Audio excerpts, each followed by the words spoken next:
जिस हाथ से हम आवेदन लिखे हैं उस हाथ को काट कर खून से सने पन्ना को लाल कर देंगे। दाब बोलते हैं उसको, वो बना करके हम 1.5 kg का लाए थे यहाँ पर और उसी से हम अपना हाथ को काटे हैं। जब आप अपना हाथ खुद से ही काट लिया था, लेकिन ये दूसरा वीर कुंवर सिंह है जिन्होंने अपना हाथ खुद भ्रष्टाचार के विरोध में काटे हैं। प्रधानमंत्री आवास पहले इंदिरा गांधी आवास था, आज प्रधानमंत्री आवास है, लेकिन प्रधानमंत्री आवास में भी 50% भ्रष्टाचार किया जाता है अभी भी 10,000 से ज़्यादा आवेदन दिए लेकिन एक भी कार्रवाई नहीं हुआ। डीएम एसपी यहाँ तक कि इन्होंने प्रधानमंत्री तक को भी आवेदन दिया लेकिन कार्रवाई नहीं। रोड ढलाई अगर हो उसमें 60 से 70% डुप्लीकेट काम किया जाता है जी। अगर 1 करोड़ का काम अगर हुआ तो 30 लाख का काम करता है, 70 लाख रुपया सब मिल करके खा जाते हैं। वो सड़क 6 महीना साल भर में टूट करके बिखर जाते हैं, वैसे रह जाते हैं। पौधा लगाते हैं, कदम का पौधा लगाते हैं 5 रुपये 10 रुपये वाले, वो पौधे को 200 रुपये का वोचर भर करके पैसा उठाते हैं। तो ये सारा सिस्टम ऐसे लग रहा है कि बिहार गुलाम के ओर बढ़ चुके हैं, गुलामी के ओर। आज अफसर संविधान का शपथ लेते हैं, प्रतिनिधि जो भी बनते हैं संविधान का शपथ लेते हैं, खुलेआम संविधान का उल्लंघन करते हैं। प्रधानमंत्री आवास 17 में जिसको मिला वो व्यक्ति को 20,000 रुपया करके पेमेंट किया, 10,000 रुपया ले लिया, 10,000 रुपया वो भी खा पी गया। फिर उसको सेकंड पेमेंट किया, उसमें भी आधा ले लिया, आधा इसको मिला। थर्ड पेमेंट हुआ उसमें भी ले लिया। अब एक भी ईंटा नहीं है। सरकार का कैसा कानून है जो 3 पेमेंट हो गया और अभी भी एक भी ईंटा उसके घर पर नहीं है। नमस्कार, मेरा नाम हुआ जय गुप्ता। अभी मैं मर्यादा पुरुषोत्तम श्री रामचंद्र की नगरी में हूँ। जैसे कि मेरे साथ देख सकते हैं बिमल मंडल है, इनके बारे में आपने ज़रूर पढ़ा होगा या सुना ज़रूर होगा। यही बिमल मंडल है जिन्होंने खुद अपना हाथ अपने से ही काट लिए थे भ्रष्टाचार के विरुद्ध। काफ़ी इन्होंने संघर्ष किया, करीब 17 वर्ष संघर्ष करने के बाद भ्रष्टाचार से मुक्त नहीं कर पाए अपने पंचायत को। इसलिए भ्रष्टाचार के विरुद्ध में आवाज़ उठाए बहुत, लेकिन भ्रष्टाचार समाप्त नहीं हो पाया तो इन्होंने अपना हाथ खुद ही काट लिया। इनसे हम बात करते हैं और इस संपूर्ण घटना के बारे में जानने की कोशिश करते हैं। सर्वप्रथम बहुत बहुत स्वागत है आपका चंपारण टाइम्स में। आपका भी स्वागत है। देखिए बिमल मंडल जी हैं, काफ़ी पढ़े लिखे हैं, आपने अपना हाथ क्यों काट लिया? हम 2006 से संघर्ष कर रहे हैं। पंचायत का 5 साल हम वार्ड का प्रतिनिधि भी रहे, वार्ड मेंबर से जीते और उप मुखिया भी बने। और प्रखंड जब गए तो प्रखंड में सारा सिस्टम जो भी योजना है सब में बिना पैसा का कोई काम नहीं।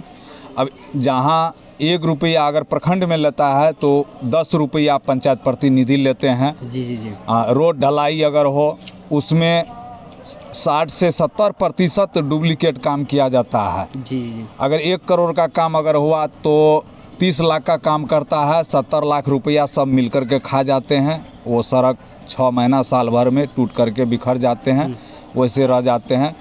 पौधा लगाते हैं, कदम का पौधा लगाते हैं 5 रुपये 10 रुपये वाले, वो पौधे को 200 रुपये का वोचर भर करके पैसा उठाते हैं। आवास योजना जो देते हैं, प्रधानमंत्री आवास पहले इंदिरा गांधी आवास था, आज प्रधानमंत्री आवास है, लेकिन प्रधानमंत्री आवास में भी 50% भ्रष्टाचार किया जाता है अभी भी। प्रधानमंत्री आवास 17 में जिसको मिला वो व्यक्ति को 20,000 रुपया करके पेमेंट किया, 10,000 रुपया ले लिया, 10,000 रुपया वो भी खा पी गया। फिर उसको सेकंड पेमेंट किया, उसमें भी आधा ले लिया, आधा इसको मिला। थर्ड पेमेंट हुआ उसमें भी ले लिया। अब एक भी ईंटा नहीं है। सरकार का कैसा कानून है जो 3 पेमेंट हो गया और अभी भी एक भी ईंटा उसके घर पर नहीं है। तो ये सारा सिस्टम ऐसे लग रहा है कि बिहार गुलाम के ओर बढ़ चुके हैं, गुलामी के ओर।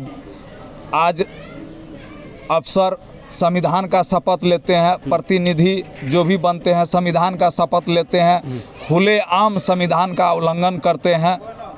इसलिए हमने आवेदन देते थक गए। लेकिन आपने 10,000 से भी ज़्यादा आवेदन दिए हैं, सबूत के साथ, सारा सबूत निकाल करके, सारे योजनाओं को एक एक करके सबूत हम निकालें और निकालने में समय भी लगा। इसके बाद हम सबको दिए, प्रखंड में दिए, अनुमंडल पदाधिकारी को दिए, इसके बाद जो है जिला में दिए, जिला से राजधानी पटना में भी दिए, पटना में सबको दिए, मुख्य सचिव को अलग दिए, मुख्यमंत्री जी को गोपनीय में अलग दिए, माननीय राज्यपाल जी को मुख्य सचिव जो होते हैं उनको अलग दिए, सारा रिसीविंग हमारे पास में है। इसके ये संपूर्ण आपने किया 2006 से लेकर 2017 के बीच। हाँ, ये काम हम शुरुआत किए तो देते देते ये 2022 में जो है मार्च में हम आवेदन लिखे जी। और मार्च में जो आवेदन हम लिखे हैं उसमें हम चैलेंज करके आवेदन दिए कि जो योजना में 50% से ज़्यादा भ्रष्टाचार हुआ वो योजना को उसमें लिख करके। देख सकते हैं आपकी इन्होंने करीब 10,000 से ज़्यादा आवेदन दिए, 10,000 से ज़्यादा आवेदन दिए, लेकिन एक भी कार्रवाई नहीं हुआ। डीएम एसपी यहाँ तक कि इन्होंने प्रधानमंत्री तक को भी आवेदन दिया, लेकिन कार्रवाई नहीं हुआ। काफ़ी इन्होंने संघर्ष किया, ये चाहते थे कि इनके पंचायत से भ्रष्टाचार पूर्ण रूप से समाप्त हो जाए या कम भी हो जाए, लेकिन भ्रष्टाचार कुछ चीज़ कदर बड़ा है कि समाप्त होने के तो छोड़िए, कम भी नहीं हो रहे हैं। आपने वीर कुंवर सिंह का नाम जरूर सुना होगा। उन्होंने अंग्रेज से लड़ाई करते करते अपना हाथ खुद से ही काट लिया था, लेकिन ये दूसरा वीर कुंवर सिंह है जिन्होंने अपना हाथ खुद भ्रष्टाचार के विरोध में काटे हैं। वो तो अंग्रेजों को विरोध करते करते काटे, लेकिन इन्होंने भ्रष्टाचार के विरोध में हाथ काट लिए, लेकिन अभी तक भ्रष्टाचार समाप्त नहीं हुआ। नहीं, तो मार्च में जो दिए उसमें हम चैलेंज किए थे कि कोई भी योजना 50% से कम भ्रष्टाचार हुआ होगा, जो योजना हम इसमें लिखे हैं तो हमें फांसी दिया जाए। जी।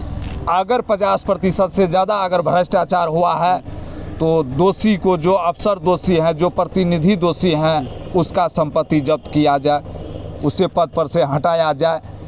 देखिए, हमारी बात उस स्थान पे हो रही है जहाँ पे इन्होंने आया था, सरजू नदी में स्नान किया और ये संकल्प किया कि अगर हमें न्याय नहीं मिलेगा 1 अक्टूबर तक, राइट, 1 अक्टूबर तक इनको न्याय नहीं मिलेगा तो ये खुद अपना हाथ काट लेंगे, और काट भी लिया। आपने स्नान किया था पहले वहाँ पे।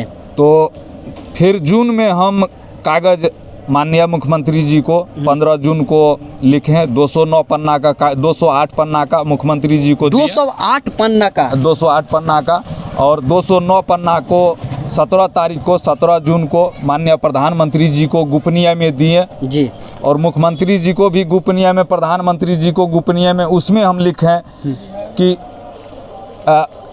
मर्यादा पुरुषोत्तम श्री राम जी की सौगंध, अगर 1 अक्टूबर तक हमारे पंचायत सिमरवनी का जांच सार्वजनिक नहीं किया गया, वीडियोग्राफी मीडिया के द्वारा सार्वजनिक नहीं किया गया, तो जिस हाथ से हम आवेदन लिखे हैं उस हाथ को काटकर खून से सने पन्ना को लाल कर देंगे। आशा हमने बहुत देखा, लेकिन उधर से कोई मैसेज नहीं आया। फिर हमने 2 अक्टूबर को अयोध्या आए और 3 अक्टूबर को सुबह 8 बजे स्नान पाती करके सुबह 8 बजे सरजू मैया में भगवान पुरुषोत्तम श्री राम जी का नाम ले करके हम अपना हाथ को बलिदान दे दिए। अपना हाथ आप स्वयं से काटे, किससे, कौन सा हथियार का आपने यूज किया? हथियार हम वहीं से बिहार से ही अपने जिला से लेकर के आए थे, दाप बोलते हैं उसको, वो बना करके हम 1.5 kg का लाए थे यहाँ पर, और उसी से हम अपना हाथ को काटे हैं। जब आप खुद का हाथ काटे तो आपको ऐसा नहीं लगा होगा कि आप अब नहीं बचेंगे? ये तो पहले महसूस हो रहा था कि हाथ काटने के बाद मेरा ब्लड सारा चू जाएगा, मेरा मृत्यु हो जाएगा, लेकिन मृत्यु भी अगर होगा अगर तो धीरे धीरे ये मामला उजागर होगा। उजागर अगर होगा तो इससे सबक मिलेगी और बिहार का भ्रष्टाचार रुकेगी। आपने हाथ काटा, ये तो संविधान के विरुद्ध है। क्या आपको लगता है कि आप अपना खुद से हाथ काट के बिहार को या अपने पंचायत को भ्रष्टाचार से मुक्त कर सकते हैं? ये एक सैंपल है। अब यहाँ से हाथ ठीक होने पर पटना गांधी मैदान में हम जाएंगे, आमरण अनशन पर बैठेंगे, चाहे हमको 6 महीना साल भर तक बैठना पड़े, सरकार को जो ताकत लगाना होगा करेगा, लेकिन हम बिना अन्न पानी का महात्मा गांधी जी का स्मारक के पास हम उसका जो महात्मा गांधी जी का है वहाँ पर हम बैठेंगे धरना पर, और जो भी बिहारवासी आएंगे, जो भी मीडिया वाले आएंगे, सबको कहेंगे आप लोग अपना खाना पीना खाइए, लेकिन हमें साथ दीजिए। बिहारवासी भी हमें साथ देगी, क्योंकि बिहार का आज गरीबी, जिस समय देश आज़ाद हुआ था भारत में सबसे 1 नंबर में आर्थिक बिहार का था, इकोनॉमी बिहार का था जी। 1961 तक बिहार का पोजीशन 1 नंबर था, लेकिन पूरे भारत में लेकिन धीरे धीरे धीरे धीरे आज बिहार का पोजीशन सबसे नीचा है, सबसे घटिया हो गया है। सबसे घटिया हो गया है। आज 60 वर्ष 70 वर्ष का बुजुर्ग अपने पेट पालने के लिए आज बिहार से दूसरे जगह जाना पड़ता है उसको। आज बिहार का शिक्षा समाप्त हो चुका है। वहाँ का नीचा वर्ग के व्यक्ति को पूछिए कि कितना में पढ़ रहे हैं, कहेगा 6 में, और कहिएगा उसको कि 5 आदमी का नाम लिखिए, नाम नहीं लिख पाएगा। देखिए सच्चाई बता रहे हैं, वास्तविक ये कह रहे हैं कि बिहार में भ्रष्टाचार बहुत बढ़ गया और बेरोजगारी को तो पूछिए मत। बिहार का जो शिक्षा व्यवस्था है वास्तव में हैरान कर देने वाला है, क्योंकि 8वीं क्लास के बच्चों को ये पता नहीं होता है कि ईट का स्पेलिंग आखिर कैसे बोलते हैं, 8 बच्चों के नाम कैसे लिखते हैं, ये पता नहीं होता है। देखिए भ्रष्टाचार कितना उच्च स्तर पे बढ़ गया है।